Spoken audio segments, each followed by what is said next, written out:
Hey, it's the 10% Happier Podcast. I'm your host, Dan Harris. Today we have a conversation about envy, Instagram, defensiveness, and why the Buddhists do not believe you have a soul.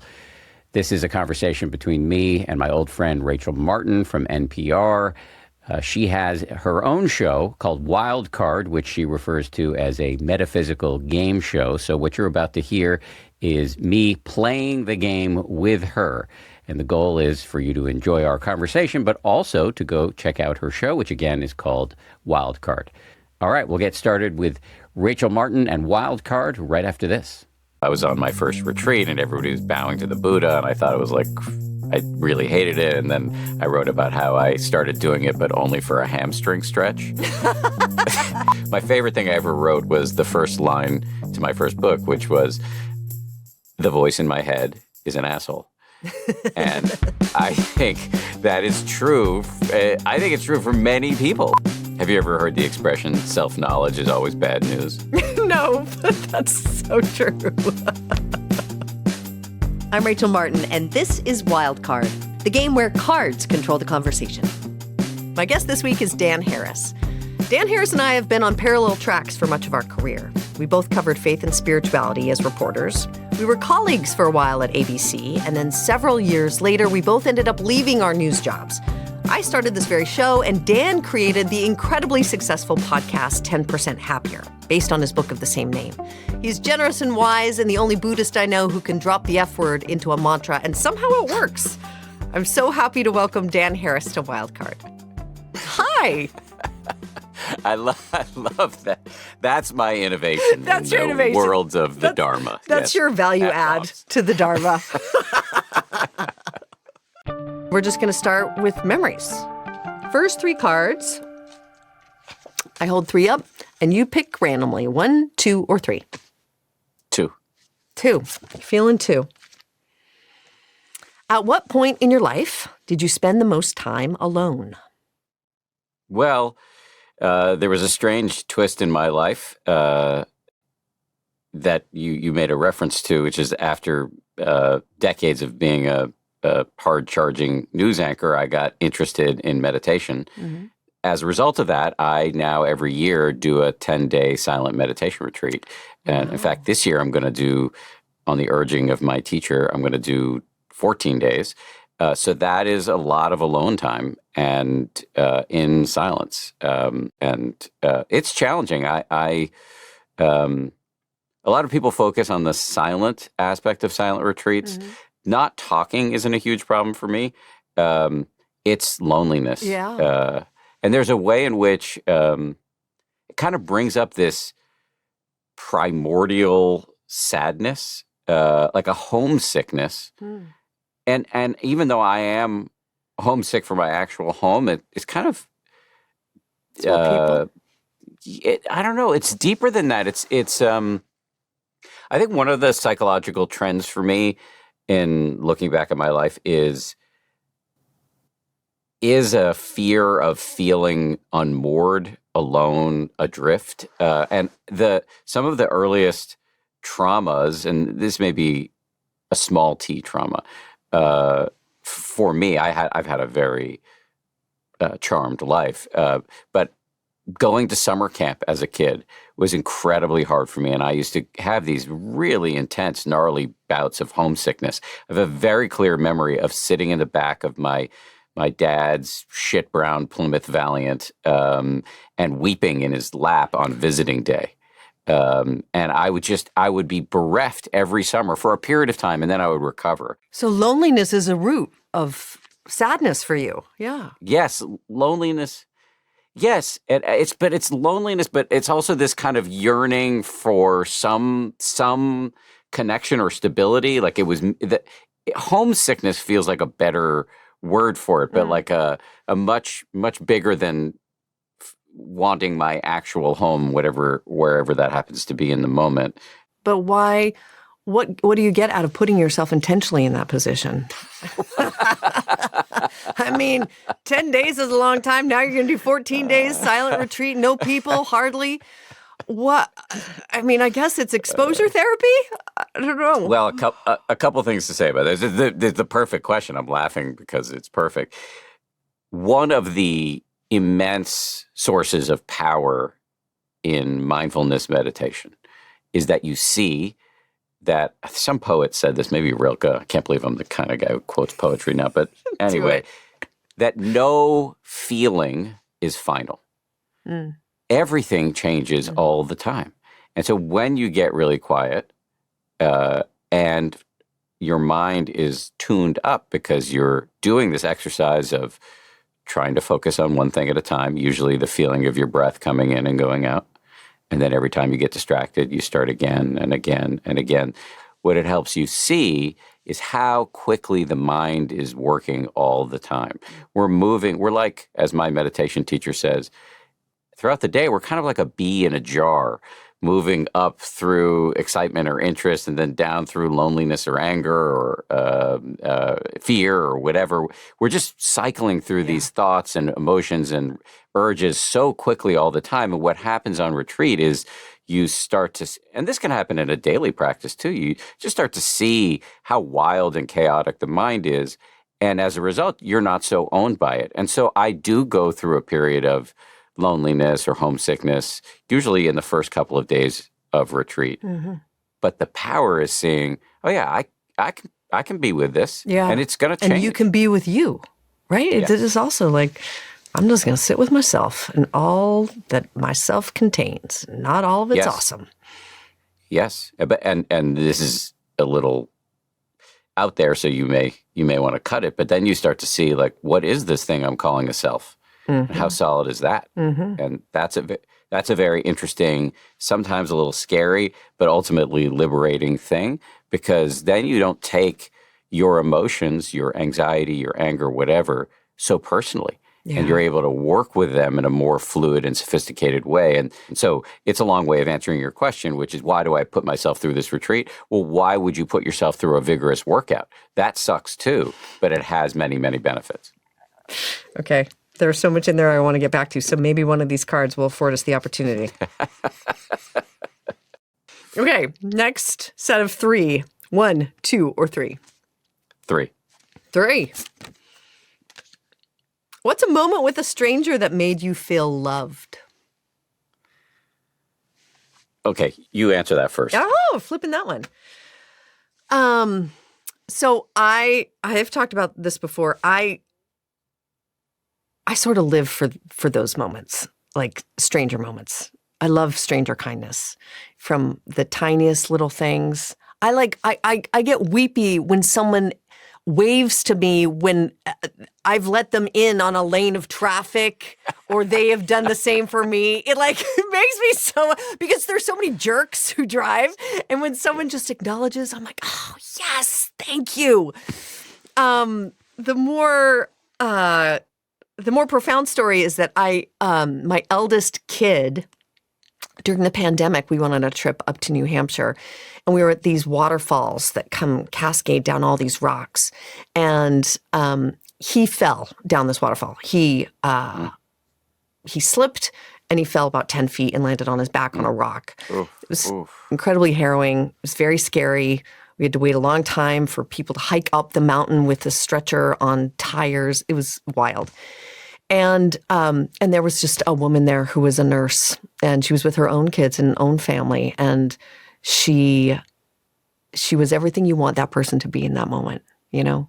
And it's COVID. We're outside, but everyone's still wearing masks, so I couldn't even see her face, just her eyes, and she had the kindest eyes. And as a mother, she knew exactly what I was feeling, and she gave me all her love and kindness, and I just felt it so profoundly. It was such a gift to me in that moment.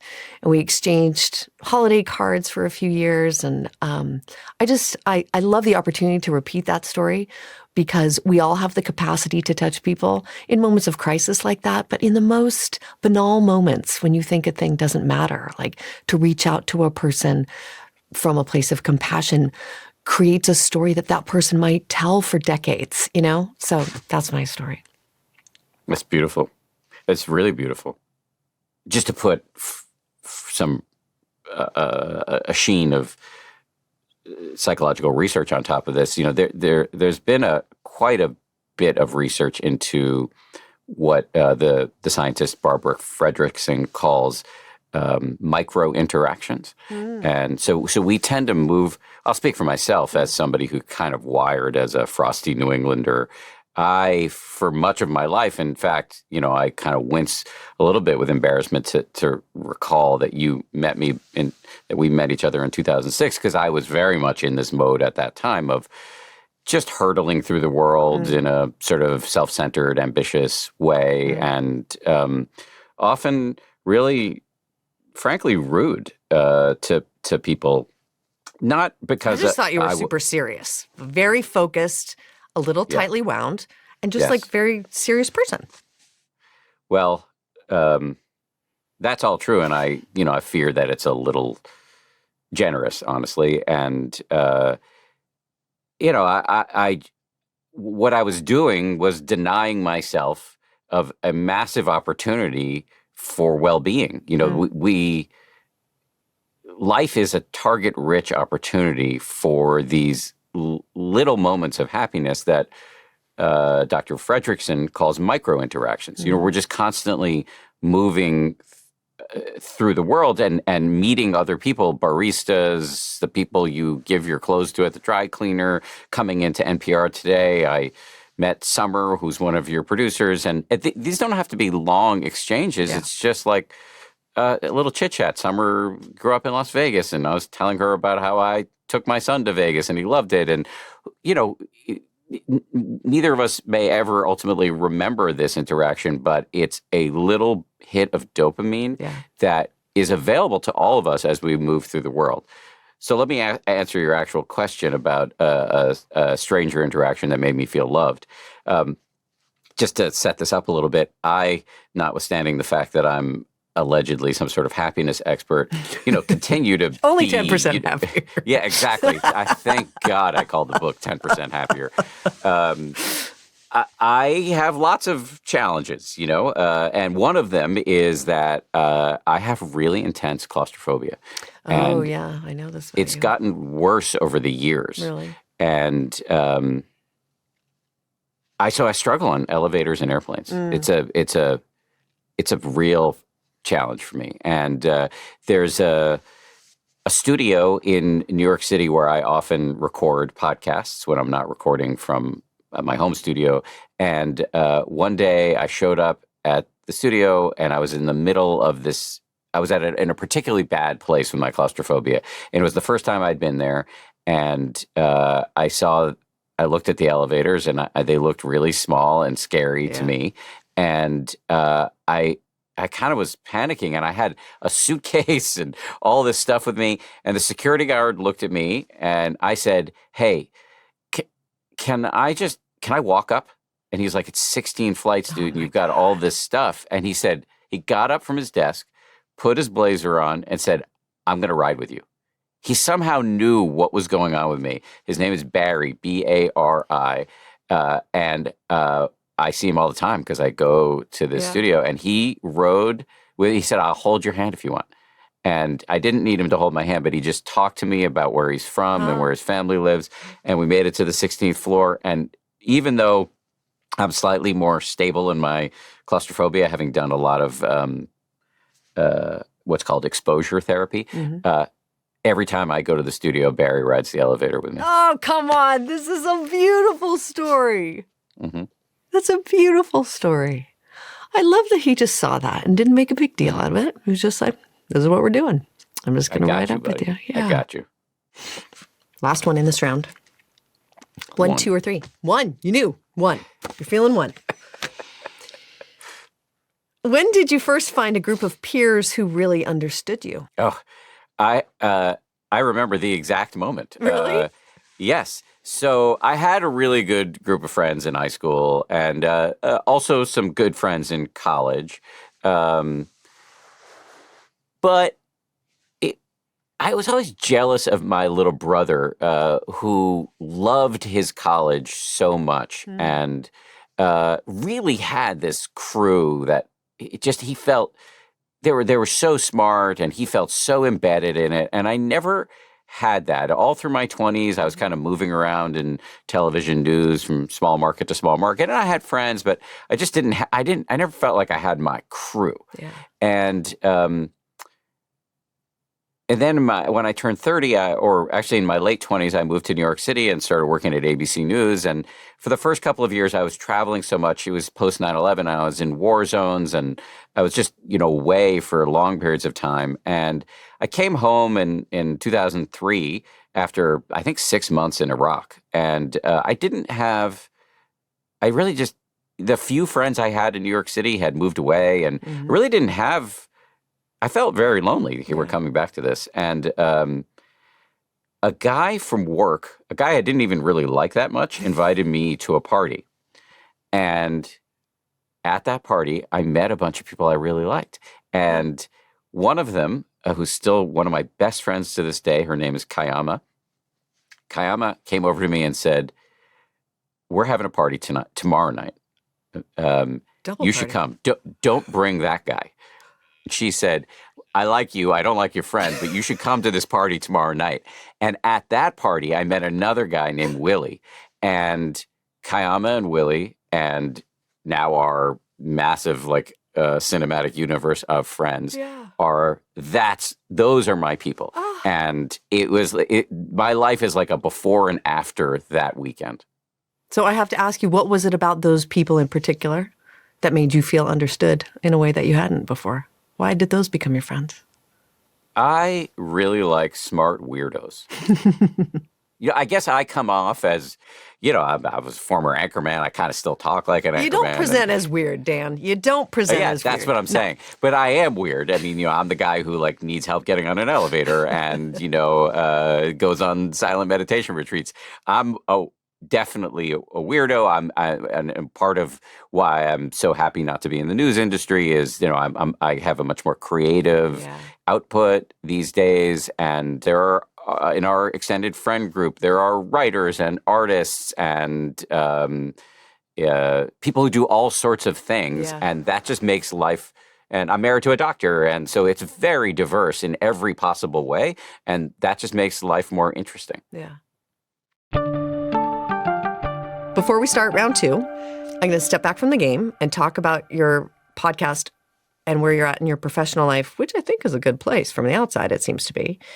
And tell me if my math is right. Is this 10 years of doing your podcast? It is, right? Yes. 10% happier? Yes. Congratulations. Thank you. I mean, you're a former news person. You know that we ascribe this meaning to these times, these anniversaries. But 10 years is a thing. For better, for worse, it's a place where culturally we set a marker and we kind of look back. And so as you look back on the last 10 years, how's this show changed? What are you still trying to figure out in terms of how you learn and teach simultaneously, which is what 10% Happier feels like to me? I would say the biggest change is that when it started, it was very meditation focused. Mm-hmm. And while I'm still a huge believer and proponent in the practice, the show over time has really evolved into every aspect of doing life better. We really think about it as drawing from modern psychology and ancient wisdom to, all evidence-based stuff to help you upgrade your life. And I'm just following my own interests here. So I'm interested in how to sleep better, how to exercise without, being driven by self-hatred, how to, improve your work life, how to improve your home life. I want to talk about all of these things because, as discussed, I'm a bit of a mess myself. And so I'm just kind of using this. The way many of the psychology researchers I interview talk about their own work is research is me search. And that's what's happening on the podcast. Yeah, for sure. I mean, I think that's what's happening in your work. Yes, 100%. No, I started this because I had my own questions. And it's helpful to hear from other people if they're still if they're in the muck of those same questions and how they've managed their way out or conclusions, or if they're just still swimming in the existential goo of it all. I mean, you talk about how the podcast has evolved to be, let's just look at all of our life and different facets of it and how we can improve. But I do feel like this optimization culture can sometimes feel oppressive. Like everything can always be better. And so how do we make it better in my sleep? And I got the rings and I got the apps that tell me the stuff. And sometimes do you just want to throw it all up and be like, on today's episode, how to just be cool with having things not be better than they are? It's a huge theme on our show, and it's a huge topic of discussion on my team. I have a really mixed relationship with this idea of optimization. I am naturally somebody who wants to, track my sleep and count my steps and all that stuff. But I think it's a really tricky thing to do without driving yourself crazy. There's a great expression, the subtle aggression of self-improvement. I think, however, if you can switch the motivation to, and I'm going to use a loaded word, but if you switch the motivation to love, it just becomes simpler.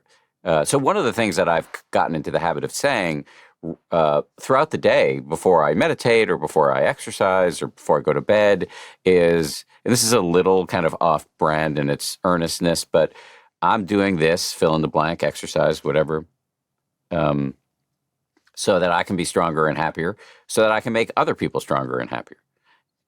That tweak to my motivation it's not just about you.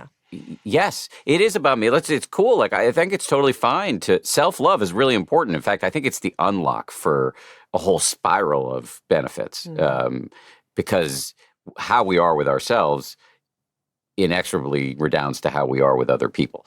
And so if you can take care of yourself, that's not self-indulgence and it's not weakness. So that's kind of how I think about it. And I on the show, the spirit very much is, look, this is a menu, not a to-do list. We're going to explore all these things, but you should take what you want. Like, whatever works for you is cool. Like, there are some of my brothers and sisters in the wellness space who are super prescriptive, and that's just not my style. So if there's a person listening or watching who has not had the opportunity to check your show out, I know this can be an annoying question, but tell me an episode that you would point someone to. Where do you send them? Probably the most influential person for me in this whole space of whatever you want to call it, wellness, human flourishing, whatever, is a guy who's not famous. His name is Joseph Goldstein. Oh, this is your teacher. And he's my meditation teacher, has been for a long time, and he's a very close friend. And he's 82 years old, does not, wear robes or anything like that. He's a Jewish guy from the Catskills who wears khakis and buttons downs. He doesn't present as a guru, but he is a walking example of what can happen with sustained practice. He is funny and smart and other-oriented and helpful and teaches using these very pithy phrases, just little like one-liners that are kind of like Buddhist earworms. They just, wriggle their way into your mind stream and then surface when you need them the most. So I'll give you an example. The next time you're in a spiral of anxiety, maybe if you can catch yourself in one of these overthinking periods, ask yourself this question. And again, this comes from Joseph. Is this useful? Like, some amount of worrying makes sense, but we often and very quickly cross the line between constructive anguish and useless rumination. And that little question of, is this useful? Or should I, think about something else? Maybe even help somebody else. That's an incredibly helpful little earworm. And so at the beginning of this year, 2026, I dropped 2 episodes with Joseph where we went through a bunch of these phrases. And you just get to hear this truly brilliant human being I don't love this word, inspiring, but it is inspiring in the true sense of that word, because it gives you a sense of, oh yeah, like this is what's on offer. Right. If I follow this path. Right. Thank you for that. I'm going to go check it out. Everyone else should too. We're back in the game. Round 2. Insights. 1, 2, or 3? 1. What do you enjoy complaining about? My own mind. The first line. May be my favorite thing. I don't love my own writing, honestly. I think my writing is fine, but I do write books. But my favorite thing I ever wrote was the first line to my first book, which was, "The voice in my head is an asshole." And I think that is true. I think it's true for many people. Like we have this like nattering inner voice that, is chasing us out of bed in the morning, and we're just constantly wanting stuff, not wanting stuff, judging people, comparing ourselves to other people. And when you're unaware of this inner conversation, it owns you. Mm-hmm. And this is my MO. I think it's very useful to talk openly, especially I've been blessed with this public platform. It's very useful, I think, to talk openly about all of my craziness. One of the most common words that Joseph Goldstein uses is ridiculous. And he uses it to describe the mind. It's ridiculous. We're always in the past or the future instead of right now. We're always comparing ourselves to other people. We're always judging other people, putting ourselves down. It's ridiculous. One of the little things he gets people to do is, if you're in one of these periods of time where you're just totally down on yourself, count the judgmental thoughts. Count the self-judgmental thoughts. But by the time you hit 87, you just start laughing at it. Yeah. That's why I like the word ridiculous. Yeah. Yes. Because there's an element of it's silly. It's not worth it. Right? Correct. Like it doesn't give it so much power and agency. It's just ridiculous. Just let it go. And that feels powerful in and of itself, just the word. Okay. Your own brain. That's what you like to complain about. Next 3. 1, 2, or 3? 2. 2. When has envy been a problem for you? Oh, man, all the time.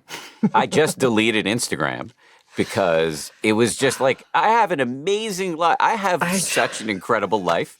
But somehow, every time I looked at Instagram, I felt like I had a terrible life. It's funny and it's such a reliable source of unhappiness for me. It really is. And, everybody's at a party I'm not invited to, or everybody's career is taken off in ways that mine is not. And so, deuces. I'm out. Like, I still post. Isn't that part of your job? Is like embedded in your job, like the metrics, how many followers you have, how many subscribers you have, how many Instagram posts. Like you do them. I see you walking down the street and you do them, and they're really good and powerful. But it's all on that same platform that is the source of so much angst and envy and sadness. Yes, and I have a lot of problems with social media, so why then am I creating content for it? It's where the eyeballs are, and if I can be a little node of sanity, as, by the way, as are you, because I see your stuff on social media, and in particular, you and I texted about this offline, the Melinda French Gates clip that I thought you handled so beautifully. Thank you. So I think I think it's possible to put little nuggets of goodness out there on social media, but it is largely a morass. Yeah. 1, 2, or 3? 3. What's something you thought about yourself that you had to unlearn? Can I flip it again? No. I mean, yes. Fine. Yes, you can. Yeah, you can. Yeah. You can. This is a hard one. Okay, so my answer to this question. Oh, it's kind of sad. It's not that sad. I thought that I was like a chill, relaxed person that was friendly all the time and like just like a chill person. This was how I thought of myself in my mind. And after many years of working on this morning news show, I got enough data back. I got enough feedback from other people I worked with to prove otherwise. And it was a shock for me when I heard, not directly, but almost more personal. I can figure out what you're communicating between the lines. And the feedback I was getting was, oh, you are not chill. You are not a chill person. Like, you're actually a super intense person. And your vibes can be intense. And it can kind of elevate everybody else. It's not chill. That was a hard thing. So I think at its core, the question tends to be about what's a negative thing you thought about yourself that you had to unlearn. But the thing that comes to my mind is like, well, I thought I was pretty great. And it turns out I was kind of a jerk. That was a revelation to me. Have you ever heard the expression, self-knowledge is always bad news? No, but that's so true. Yeah. I had a story in my head that I didn't fully crystallize until a couple of years ago. And the story was that I'm a bad person. I think it has its roots in childhood and some of the kind of family dynamics. And I just got it in my head that like I was just irretrievably selfish and mean. I had a bullying incident when I was a kid where I was the bad guy. And I think that was a key moment where I just kind of internalized like, oh, yeah, I'm the bad guy.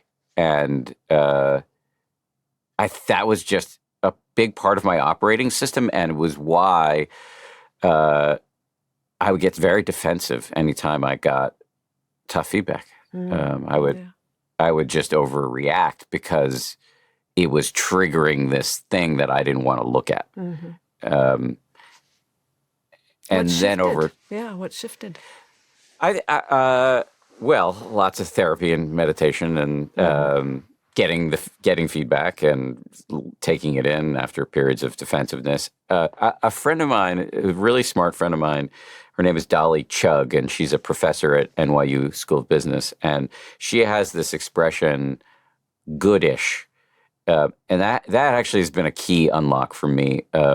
So many of us have a story that we're a good person or a bad person, but when we get feedback, we get defensive because it either reminds us that we think we're a bad person or it challenges our core belief that we're a good person. And so that's the wellspring of defensiveness. If, however, you change your self-concept to good-ish,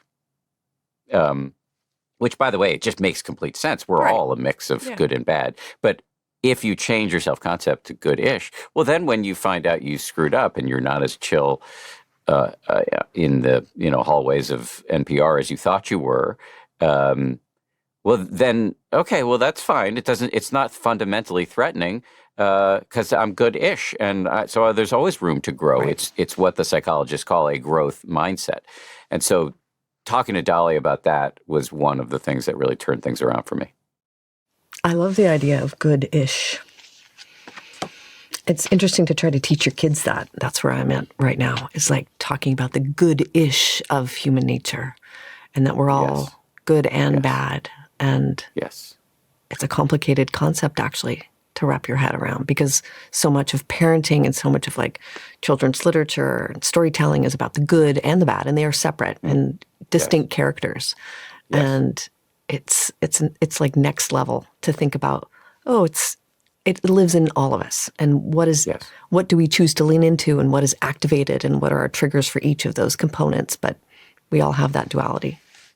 Well said. And I think it's a big problem in our news environment too, especially in this algorithmically driven news environment where you are being fed, outrage porn all the time from your side, and it's giving you a cartoonish version of the other side. So we're good, they're bad. There's no nuance. And, that's a good way to destroy a civilization. Right. Last round, beliefs. 3 new cards, 1, 2, or 3. 1. What's your best definition of the soul? Well, in Buddhism, the founding principle of Buddhism is that there is no soul. Mm-hmm. The Buddha came out of a Vedic or Hindu context, but then, and in Hinduism, they talk about the soul.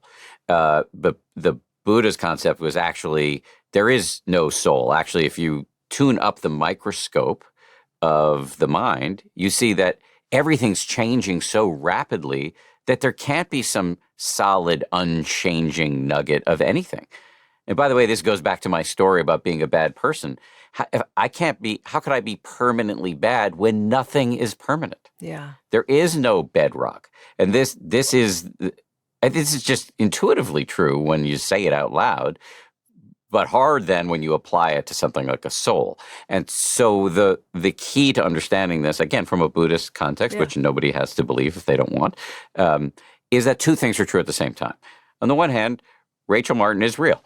I'm looking at her, and if she looks at the mirror, she will see herself. And she's got a social media feed, and she's got a podcast and a resume and all that stuff. And yeah, Rachel's real. However, if you close your eyes and look for some core nugget of Rachel, you won't find it. You'll find physical sensations, thoughts, emotions in a fluxing gumbo.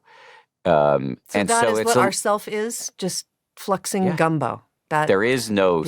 It's like this chair I'm sitting in right now. Bring a high-powered microscope to it. I would find mostly empty space populated by spinning subatomic particles. That's true at the same time as this chair, I trust it and I sit in it. And so Rachel's real and she's not real at the same time. Rachel doesn't have a soul, though, from this, sort of high-powered microscope perspective. Does that make sense? What I'm saying? I mean, it's just we're all just living in this weird social contract where we've just decided to agree that we all exist, and just by deciding we make it thus. But yes, and I think actually this is where this construct that I'm proposing to you via the Buddha starts to become practical, because yes, we do live in a consensual reality, or what the Buddhists call relative truth, as opposed to the ultimate truth, which is back to the spinning subatomic particles. And these two levels of reality speak to each other. So the next time you're stuck in some story about how Rachel's this way, she's not this way, life is going this way or that way, you can switch into the ultimate perspective for a second. Okay. No. On some level, this is all an illusion. This is all in a movie, a play of light and sound projected on a screen. There isn't solidity. It's just 24 frames per second. Mm-hmm. And then for people who tend to drift off into that kind of nihilistic space of, and none of it matters. Yeah. No. It does matter.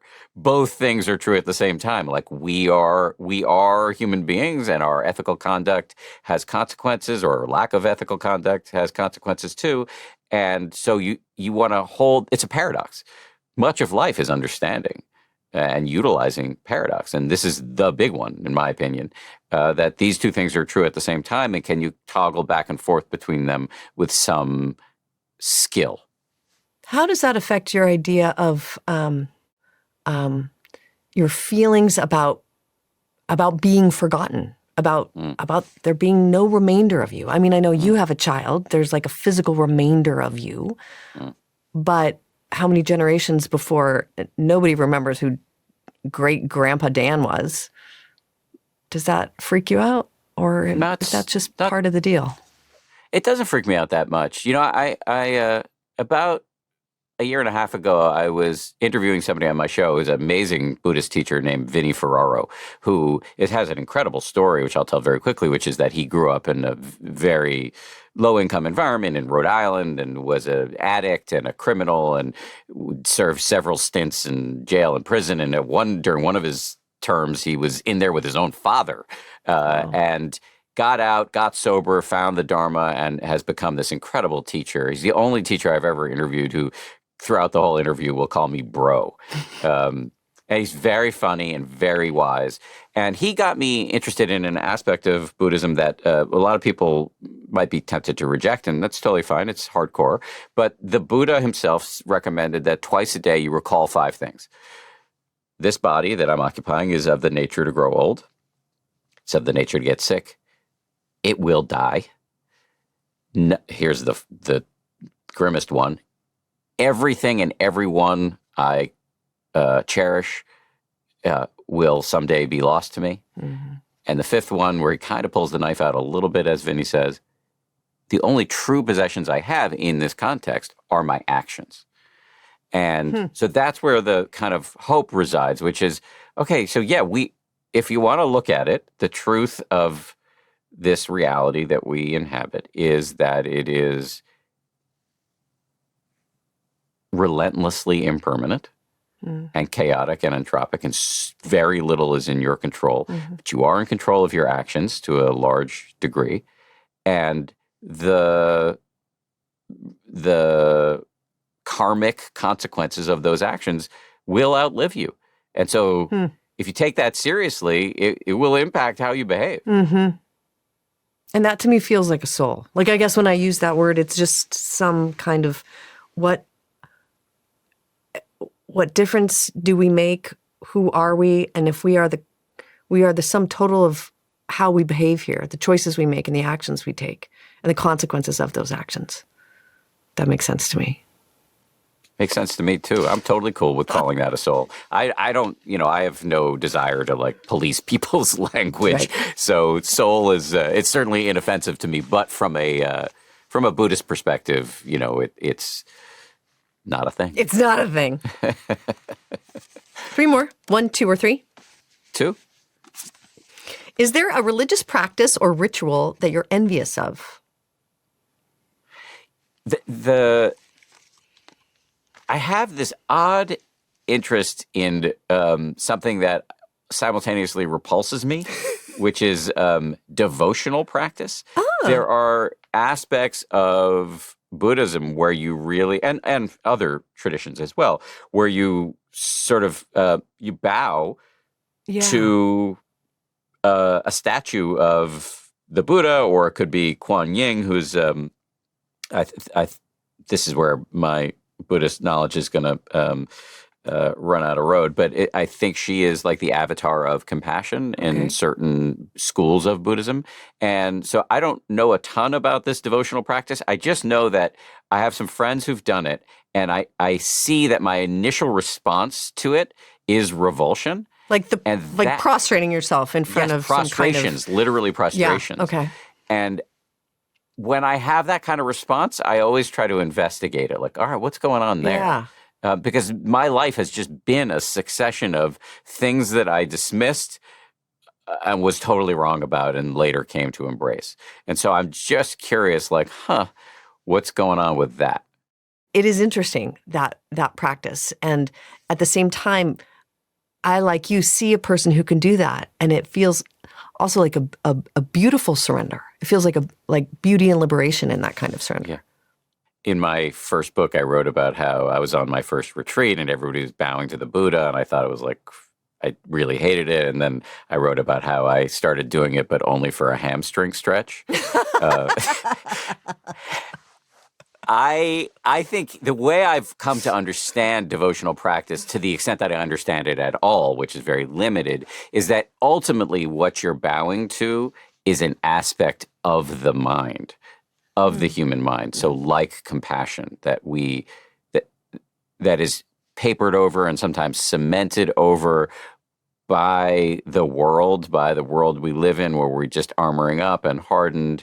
But we have this, it is quintessentially human capacity for compassion, for love, to put it in plain English, to give a shit about ourselves and others, right? This is, love is this panoramic inner capacity that we have. Yeah.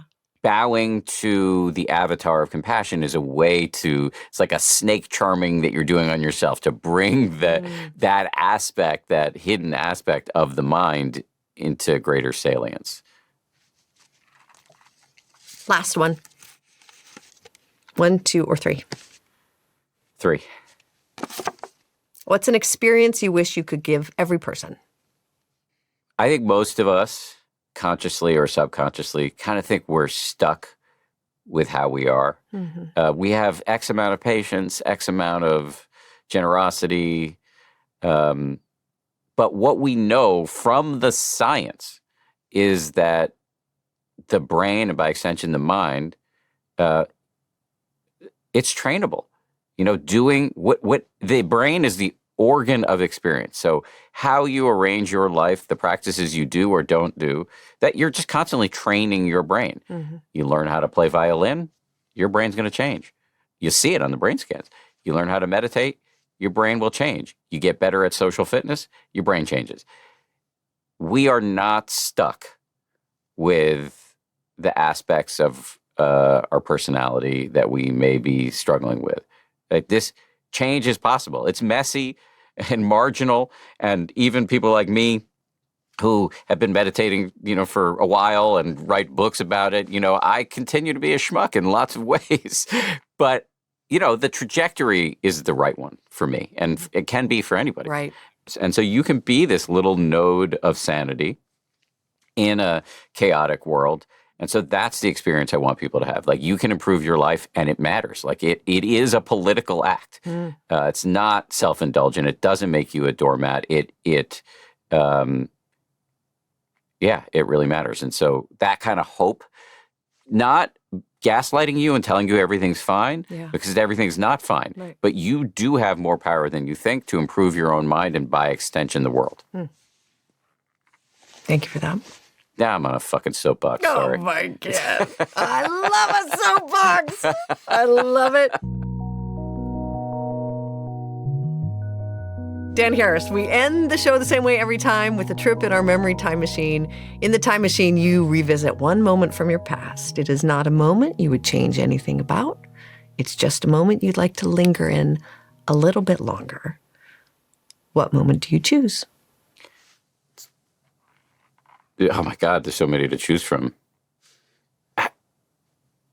The moment that's coming to mind is I had this completely random experience the summer after my junior year in high school, where I had been a total screw up my whole high school career, had a thriving weed business, just like really not a good student. And I kind of was starting to get it together, and I ended up getting into the summer school at Harvard, which isn't like getting into Harvard, not at all, because I didn't get into Harvard. I was never going to get into Harvard, but you could apply to the summer school and be a mediocre student and get in. And so I was surrounded by all these smart kids, and I had a great summer, and I was sitting on a warm Cambridge night on the front stoop of the dorm where I was living, and I just kind of entered into this calm elation. And it comes back for me once in a while on a meditation retreat of just like, I would say the underlying feeling is everything's okay. And for an anxious person, that is delicious. What a lovely thing. Yeah. Where would you go? Oh, in my memory time machine? I mean, I'm grateful that I'm the host of the show and that I don't have to answer the memory time machine question. Because it's hard to narrow it down. Yeah, it's hard to narrow. You want to say the birth of your children and all of that stuff. Of course, but it's also like, what comes up? It's like, right now, okay, so part of what the memory time machine is you just let whatever come up.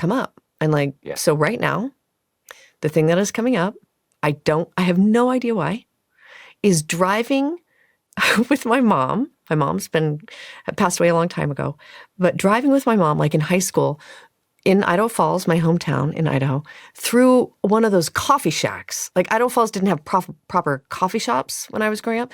So it would be like in a strip mall, there'd be a coffee shack. And it was like a new thing. And she would have her little punch card. And she would look at me like with such glee, like, let's stop for a coffee. And we would pull up. Oh, I'm getting weepy. And I don't know what's significant about that. That's just what came up. And I would love to sit in the car with my mom and get a drive-through coffee from the coffee shack in front of the Safeway in Idaho Falls. I did not expect to do that, Dan Harris. Well, it's totally beautiful. And yeah, you said something like, well, I don't know why this is coming up. Well, it's a moment of love. Yeah. Thank you for coming on. Pleasure. I love talking to you every time. I love talking to you. It's such a beautiful thing you've just invented here with this game, and just watching my own mind as we play it. You know, the questions you're not expecting, you don't know what the questions are going to be, and then to see what comes up. Yeah. You know, like Yeah. it's like you've taken this cheesy format of a game show and just made it something with infinite depth. Thank you. Dan Harris is the host of the wildly successful podcast, 10% Happier, the author of many books. And I'm so glad to talk to you. Thank you. Huge pleasure, always. Thank you. If you like this episode, and I hope you did, you can drop us a comment and let us know. We love hearing from you, truly. You can also like the video and subscribe to the channel to get more from Wildcard.